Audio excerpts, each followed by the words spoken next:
Ito kwarto nyo.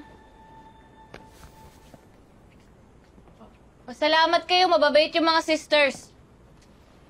Kayo habang nandito kayo, wag na wag nyo sasaktan yung mga sisters Kung hindi ako talaga yung makakalaban ninyo. Sasabihin ko lang sa'yo na totoo na may shotgun dito. At alam ko paano gamitin yon. Kaya umayos kayo, lalo ka na. Oo na. Alam na namin yung kakayahan mo. Tignan mo, ginawa mo sa akin, Nagpapakit ka sa akin, no?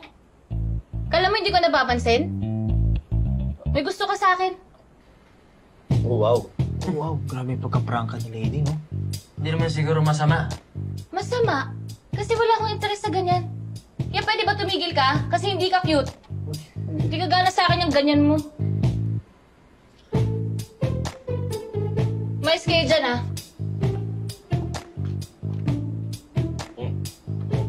Ikaw na mag-ayos niya. Check mo pala. Pakita ang kama namin. Basta ka ng kama. Oo, nabahan. Puro ka pa cute. Wala pala yung pagiging siga mo Tab ka agad kay Lady. Na hindi ka man lang nakaporma. Tikop ka agad. Tol, masasabi ko lang, ang dali mo lang makuha si Missy. Tapos ngayon walay ka? Wala. Ang dami nagkakagusto sa kanya, tapos dito, laos ka, boy. Sorry pero totoo lang.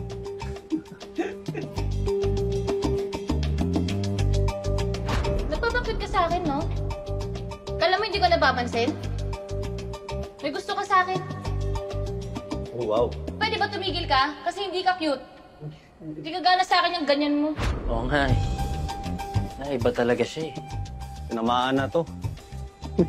Lesig, gusto mo, iwan ka na lang dito. Kami lang maghanap kay Ma'am. Pwede? Tay tayo dyan. Batay tayo dyan. Teka. Balikan muna natin yung sinabi ni Lady. Hindi ka ubra sa akin. Ha? Wala akong interest. Puro ka pa cute. What if, magmamadre pala siya kaya siya nandito sa kumbento? Oo. Talaga, Tol? Wala na to. Wala na to. Thank you. Yan.